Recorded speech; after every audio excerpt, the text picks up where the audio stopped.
Hi hello welcome to coffee with కబుర్లు. ఈరోజు మనం మారుతి నగర్ సుబ్రహ్మణ్యం అనే మూవీ కోసం కబుర్లు చెప్పుకుందాం. స్ట్రీమింగ్ ఆన్ ఆహా.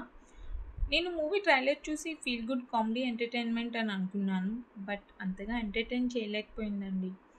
Movie climax half an hour కోసం మనం 2 అవర్స్ ఓపిక్గా చూడాలి అనిపించింది. చాలా కామెడీ సీన్స్ ఉంటాయి, బట్ ఫన్ అయితే జనరేట్ అవ్వదు.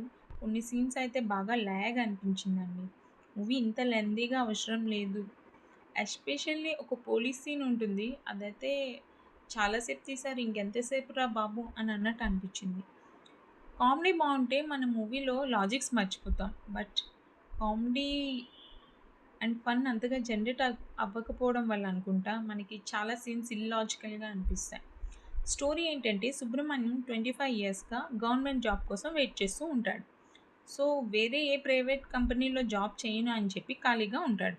వాళ్ళ వైఫ్ సాలరీతోనే ఫుల్ ఫ్యామిలీ నెట్టుకొస్తూ ఉంటుంది.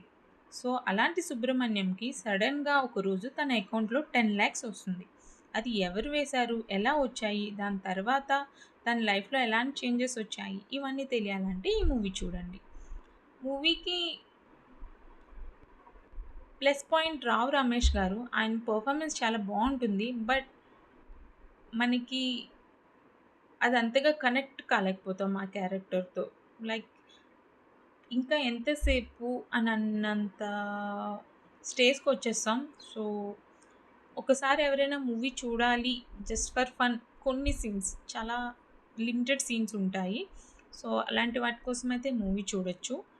సో, నెక్స్ట్ టైమ్ మరో మూవీ కబుర్లతో మళ్ళీ కలుద్దాం. అంతవరకు ఉంటాను. Take care. Tata and please subscribe to my channel.